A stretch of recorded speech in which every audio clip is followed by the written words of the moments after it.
तो hello friends, welcome back to my channel. और friend, आज की वीडियो सीरीज के अंदर हम डिस्कस करने वाले हैं टॉपिक को मशीन लर्निंग के अंदर, जिस टॉपिक का नाम है नॉर्मलाइजिंग डेटा सेट इन मशीन लर्निंग। यानी नाम से आपको पता लग रहा है कि चीजों को नॉर्मलाइज करना किस तरीके से यूज होता है मशीन लर्निंग के अंदर, उसके बारे में हम डिस्कस करने वाले हैं। तो आइए स्टार्ट करते हैं।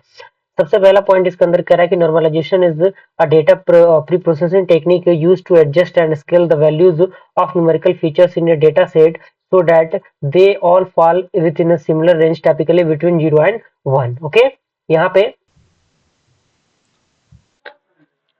तो ये आपका पहला पॉइंट था कि ये सारी चीजों के लिए ना जो नॉर्मलाइजेशन एक प्रकार का डेटा प्री प्रोसेसिंग टेक्निक है, जिसका यूज हम करते हैं एडजस्ट करने के लिए और स्केल करने के लिए वैल्यूज ऑफ न्यूमेरिकल फीचर्स को डेटा सेट के अंदर। और ये क्या कहलाता है? So that they all fall with in a similar range, यानी ये एक सिमिलर रेंज के बीच में होता है, जैसे टाइपिकली बिटवीन 0 और 1 रहता है, इसके अकॉर्डिंग ये काम करता है।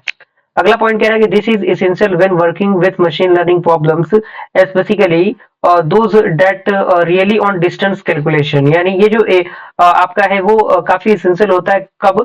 जब आपका वर्किंग मशीन लर्निंग एल्गोरिथम पे शुरू होता है उस कंडीशन में, और ये डिस्टेंस कैलकुलेशन के लिए काम करता है, जैसे KNN हो गया, SVM हो गया, न्यूरल नेटवर्क्स हो गया, इन चीजों के लिए।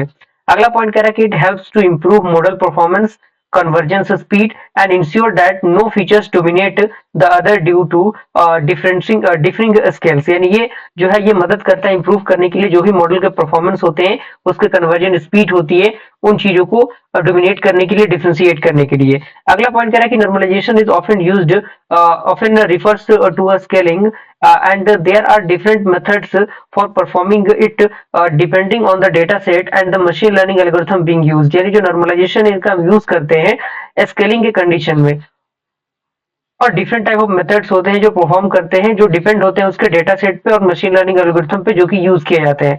अब आता है कि व्हाई नॉर्मलाइज डेटा, यानी आखिर क्यों डेटा नॉर्मलाइज होता है, क्यों उसका नॉर्मलाइजेशन जरूरी होता है। तो सबसे पहला आपका आता है इंप्रूव परफॉर्मेंस, यानी अगर डेटा नॉर्मलाइज रहेगा तो उसका परफॉर्मेंस क्या होगा? इंप्रूव होगा। तो इसी के अंदर पॉइंट कह रहा है कि features with larger range can dominate the learning algorithm and making it harder for the model to learn important patterns in the data set and normalization। यानी ये बेसिकली क्या होता है? ये जो आपके हार्डर मॉडल होते हैं उनको मतलब डोमिनेट कर सकता है, ये बेसिकली होता है। और इसी के अंदर कह रहा है कि normalization ensure that all features contribute equally to the model. यानी जो नॉर्मलाइजेशन होता है वो इंश्योर करता है कि जितने भी फीचर्स हैं वो कंट्रीब्यूट करते हैं इक्वली मॉडल के अकॉर्डिंग, यानी इक्वली वो चीजें होती हैं। दूसरा आपका आता है एक्सीलरेट कन्वर्जेंस। इसके अंदर कह रहा है कि algorithms like gradient descent convergence faster when the features are normalized. यानी जो एल्गोरिथम जैसे कि ग्रेडियंट डिसेंट हो गया, कन्वर्जेंस हो गया, वो फास्टर होता है जब जो फीचर्स नॉर्मलाइज होता है तब। And as they will have similar magnitudes, यानी इसके पास क्या होते हैं? सिमिलर मैग्नीट्यूड्स होते हैं, जो क्या करते हैं? विच मेक्स ऑप्टिमाइजेशन स्मूथर, यानी ये ऑप्टिमाइजेशन को काफी स्मूथली बनाते हैं। तीसरा आपका आता है avoid base in distance based model. इसके अंदर कह रहा है कि in the distance based model like के एन दैट मींस के nearest neighbours and the support vector machine features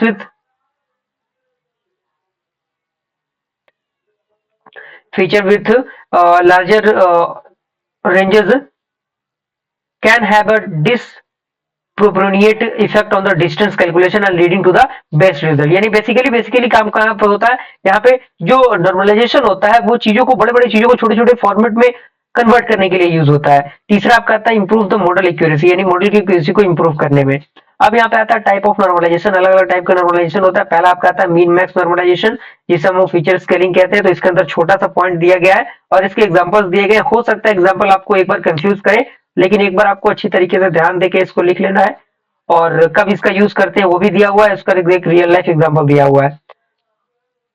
दूसरा आपका आता है जेड स्कोर नॉर्मलाइजेशन, जिसे हम लोग स्टैंडर्डाइजेशन कहते हैं। तो इसका भी पूरा फंडामेंटल दिया गया है, आप देख सकते हैं। इसका फॉर्मूला भी दिया गया है, कौन सा फॉर्मूला यूज होते हैं। तीसरा आपका आता है रबस्ट स्केलिंग। रबस्ट स्केलिंग क्या होता है? तो इसका बताया गया कि robust scaling is useful when the data set contain many outliers, यानी जब डेटा बहुत सारे आउटलायर्स को कंटेन करते हैं तब वहां पे इसका यूज होता है। And intent of using the mean and standard deviation, it is used the median and the interquartile range, that means IQR, to scale the data, यानी डेटा को स्केल करने के लिए and making it less sensitive to the outlier. Formula इसका दिया हुआ है, formula आप यहाँ पे देख सकते हैं। अगर फॉर्मूला यहाँ पे समझ में ना आया तो डायरेक्टली आप लोग गूगल कीजिएगा, वहां से आप डायरेक्टली फॉर्मूला को देखिएगा और लिखने की कोशिश कीजिएगा। चौथा आपका आता है यूनिट वेक्टर ट्रांसफॉर्मेशन, जिसे हम लोग नॉर्मलाइजेशन कहते हैं, टू द यूनिट फॉर्म, और इसका पॉइंट यहाँ पे दिया हुआ है, कब इसका यूज होता है वो भी यहाँ पे बताया गया है। अब आता है कि choosing the right normalization method, यानी किस तरीके से हम राइट नॉर्मलाइजेशन मेथड को चूज करेंगे, क्या उसका फंडामेंटल होना चाहिए। सबसे पहला आपका आता है मीन मैक्स नॉर्मलाइजेशन, जो कि काफी इंपॉर्टेंट है। दूसरा आता है जेड स्कोर नॉर्मलाइजेशन। तीसरा आपका आता है रोबस्ट स्केलिंग। पांचवा आपका आता है यूनिट वेक्टर ट्रांसफॉर्मेशन। ओके, अब आता है कि when not to normalize data, यानी कब हम डेटा को नॉर्मलाइज नहीं करेंगे। तो यहाँ पे कुछ नेसेसरी पार्ट दिए गए। सबसे पहले the data is already on a similar scale, यानी अगर सिमिलर स्केल के अकॉर्डिंग डेटा है तो उसको नॉर्मलाइज करने की कोई जरूरत नहीं है। दूसरा आता है the algorithm does not really on distant matrices, जब आपका एल्गोरिथम मतलब रियली डिस्टेंट मैट्रिसेस पे काम ना करे उस कंडीशन में, जैसे कि डिसीजन ट्री हो गया, रैंडम फॉरेस्ट्स हो गए, एंड सर्टेन इन जो आपके इनसेम्बल हो गए मेथड्स, वो सारी चीजें के लिए। And if you are working with categorical variables, यदि अगर आप कैटेगरिकल वेरिएबल के लिए काम कर रहे हैं तो उस कंडीशन में भी इसको नॉर्मलाइज करने की जरूरत नहीं है। आई होप यहाँ तक पूरा प्रोसेस आपको समझ में आ गया होगा।